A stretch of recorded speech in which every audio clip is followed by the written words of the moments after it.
Now, this is the law of the jungle, as old and as true as the sky.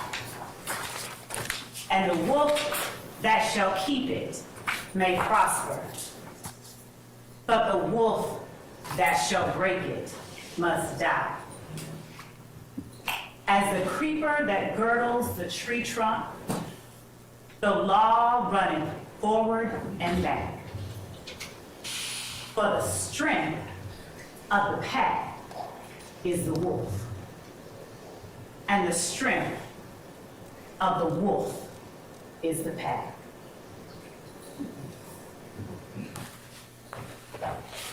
Thank you so much, ladies and gentlemen, for being patient. Thank you so much for being honest during this very lengthy process that preceded this point here today during the voir dire process. I appreciate you all being here, exercising your civic duty, and honoring your obligation to pay close attention to what's going on in this courtroom for the next several, however many weeks. Some people like to say that opening statements are a roadmap to what the trial will show. Instead, I'm going to give you an overview, a bird's eye view, because you're going to be sitting here with evidence for the next several weeks at least. And you will be able to see what that evidence is. Nothing that I say to you during this part of the trial, and nothing any other attorney says to you during this part of the trial is evidence. But I can tell you what I expect the evidence to show. And what I expect the evidence to show in this case is that YSL, the group made up of the defendants sitting before you today, along with other both indicted and unindicted co-conspirators, YSL operated as a pack. The quote that I read to you earlier is from one of my favorite books as a kid, The Jungle Book. In case anybody recognized it, those were Rudyard Kipling's words and not mine. But they are appropriate for where we are today. For 10 years and counting, the group calling itself Young Slime Life dominated the Cleveland Avenue community of Fulton County. They created a crater in the middle of Fulton County's Cleveland Avenue community that sucked in the youth, the innocence, and even the lives of some of its youngest members. Now, the evidence is going to show that this group started out as a group called Rock Crew. And Rock Crew stands for Raised on Cleveland. The evidence is going to show you that Rock Crew, in fact, is a criminal street gang. It's not the kind y'all are used to. If you're more familiar with the national gangs, such as the Bloods and the Crips that operate in LA or in Chicago. But make no mistake about it, Rock Crew is and was a gang. It consisted of 3 or more members with common identifiers, signs, colors, linguistic choices that committed crimes on behalf of and in furtherance of Rock Crew itself. That particular organization aligned itself under an umbrella of a larger, more traditional street gang called Sex, Money, Murder, Bloods. They adopted the nomenclature. They would do things like replace C's in words with the letter B, because traditionally Crips and Bloods were not aligned with one another. So Cleveland Avenue became Believeland. Some of you may have indicated during the voir dire you've heard or are familiar with the Cleveland Avenue area. Maybe you've even heard of Cleveland Avenue Day. The evidence will show that this is where that comes from. The evidence will also show that sometime in 2012 or thereabouts, an internal rift or divide occurred among the members of RICO Crew. Now, the defendant, Jeffrey Williams, seated back there yawning right now, he was an original member of RICO Crew. And the kind of crimes that RICO Crew did consisted of smash and grab burglaries, stealing ATM machines, things of that nature. When RICO Crew split up, YSL, or Young Slime Life, was formed. And the defendant, Jeffrey Williams, was its proclaimed leader.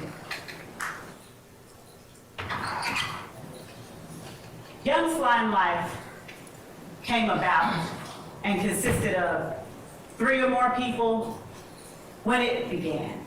3 or more people who were willing to, and who did, commit criminal street gang activity, that is crimes, that were intended to further the purposes and advance the directives of YSL itself.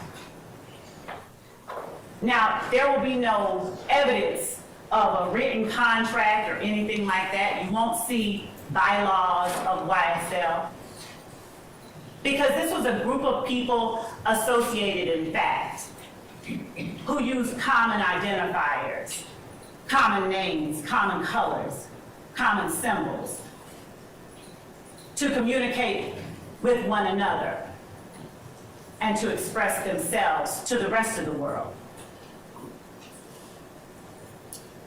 So YSL, as the evidence will show, they didn't move individually. The members and associates of YSL, they moved like a pack, with the defendant Jeffrey Williams as its head.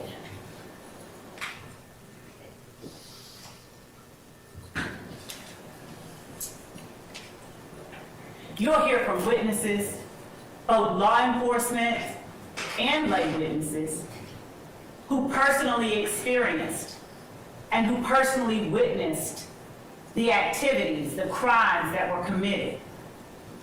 You will hear from law enforcement officers like Kimberly Underwood and Tyrone Dennis, whose main goal wasn't to go out in the streets and lock up people who looked like them.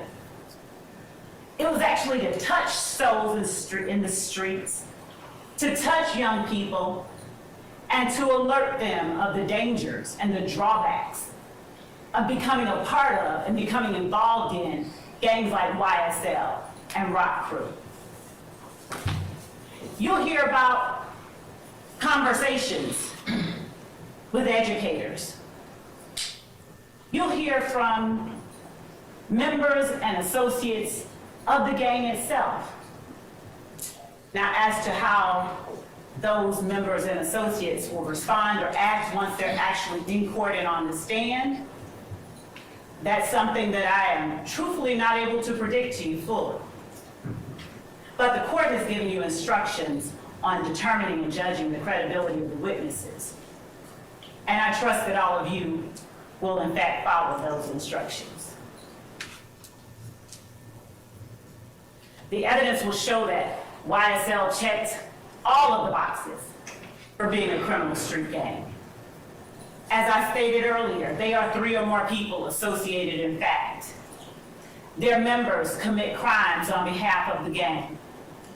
They commit crimes such as armed robbery, hijacking, motor vehicle theft, theft by receiving, stolen firearms, so many stolen firearms, possession of a machine gun, and narcotic sales. And last but certainly not least, murder. What you will not hear any evidence of is that the defendants were not involved in a criminal street gang. You will not hear any evidence that they did not commit crimes on behalf of YSL. And as I stated to you earlier, what I'm saying to you now, this is not... Let me object to that statement, please, as burden shifting. Object basis? Burden shifting, and under Parker versus the state at 277, Why don't we take that up then? 39. I'll note your objection. I'm sustaining the objection. Why don't you rephrase, madam? Yes, Your Honor. Just rephrase it.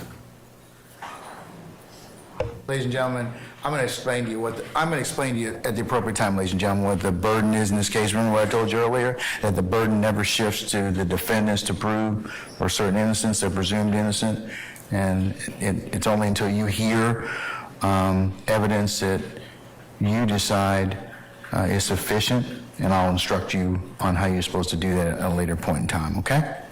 All right. The evidence will show that YSL did not adhere and does not adhere to all of the customs of a traditional street gang. And the fact that YSL does not mirror all the customs of a criminal street gang, the evidence will show makes it no less a criminal street gang. The defendants on trial here today have, through their actions, displayed not only their allegiance, their alliance with one another and with the gang itself. Through their actions, they have displayed an unspoken agreement to participate in that gang through a pattern of illegal activities.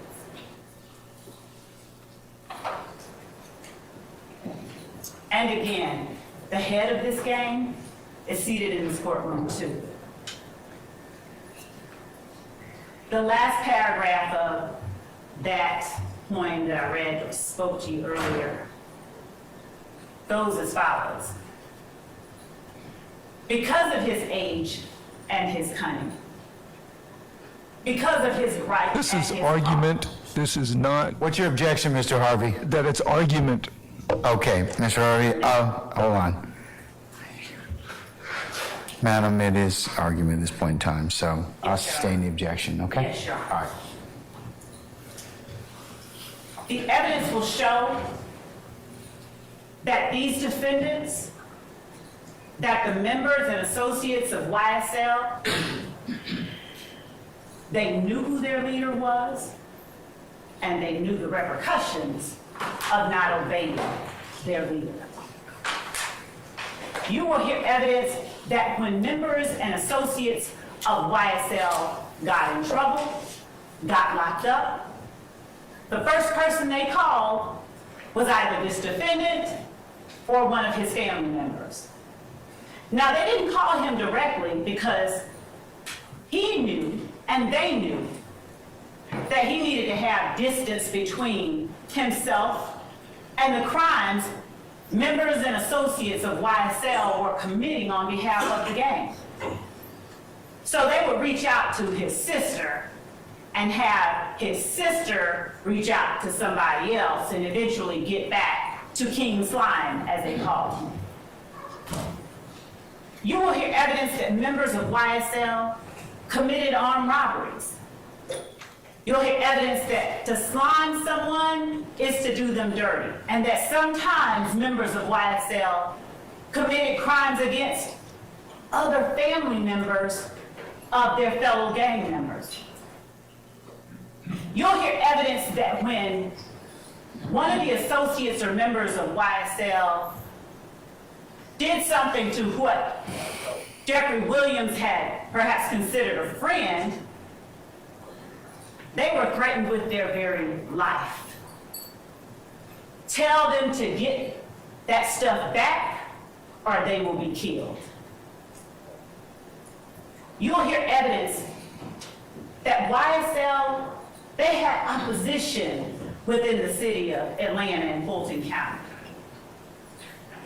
That there were other gangs that were at various points in time that even at war with YSL, one of those gangs was known as the IF gang, IF, Inglewood Family.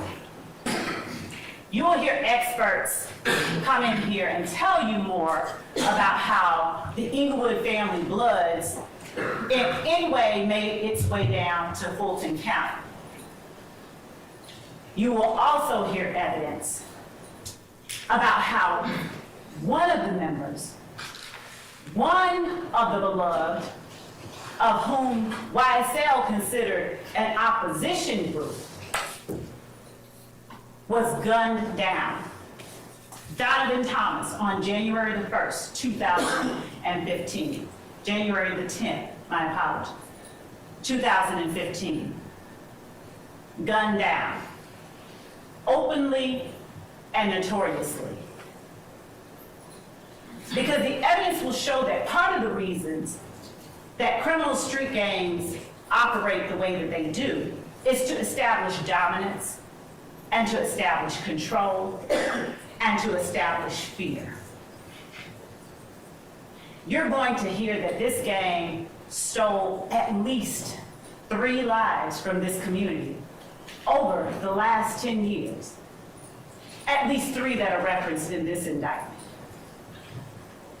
You'll find that as a result of this gang's activities, a young woman who had nothing to do with either YSL or any of their opposition was gunned down by people trying to get back at YSL for what they did. You'll hear evidence that after the murder of Donovan Thomas, no less than 50 shootings occurred over the course of the next several months. You'll hear evidence that hundreds of bullets were fired into cars, into homes, and into people as a result of the rift Young's limelight had with other people in the community. So what are they accused of and what are you here for today? The judge read the 4-hour-long indictment to you 12 months ago. He didn't read it to you again today, but he generally gave you what each defendant is being charged with and what the state has the burden of proving beyond a reasonable doubt as it relates to each defendant. But just to broadly touch on those, the crimes that the state will be proving to you over the next several weeks include conspiracy to violate the Racketeer, Influence, and Corrupt Organizations Act. That is an absolute mouthful. So we'll just say RICO. There's no substantive allegation of RICO violations here. And by that I mean there's a difference. Here the state is alleging that these defendants, they had an agreement, unspoken, but no less an agreement, to obtain property, things of value, cell phones, cars, stolen guns, through a pattern of illegal activity. The evidence will show that it's sort of like if 2 people said, okay, you know what, we're gonna go toilet paper our dean of admissions house. And they sat there thinking and talking about it, and someone overheard them and went and reported them to the police. And the police came and said, okay, I'm gonna arrest you all for conspiracy, for planning to go and do this. The evidence will show that it's not enough that they were planning to do it. Somebody has to do at least one thing in order for those 2 people to be found guilty of conspiracy. So say one of you goes and says, let me go get the toilet paper now. Then y'all are in trouble. That's what we have here, and that's what the evidence is going to show. There was an agreement among the members of YSL to obtain property and things of value through a pattern of illegal activity. And it is their actions over the course of the last 10 years. It did not stop, by the way, in 2015. It didn't stop at all. It continued up through and even into 2023, after this case was indicted, as the evidence will show. But their actions are what the state will be looking to you to evaluate and determine. Does this action show that they are agreeing to participate in this organization, this enterprise, through racketeering activity? You'll see evidence, as I stated, of not just drug sales, trap houses, drug houses, whole houses out of which drug sales were conducted, where they held long-arm guns by the door, where they stood ready to act on command if either one of their number called.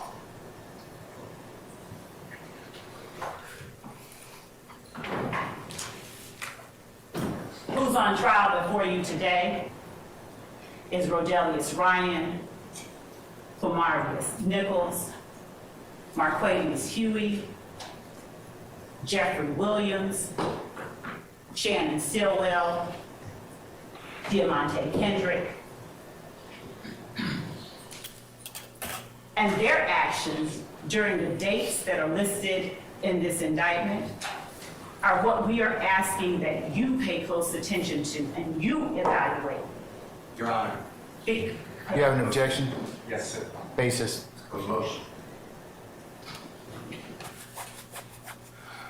All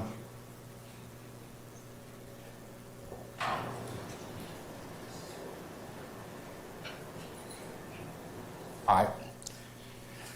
Ladies and gentlemen, this is one of our breaks. I'm going to need to probably ask you to retire to your headquarters at your deliberation room, and we'll call you back in just a minute, okay, when we finish up our business, all right?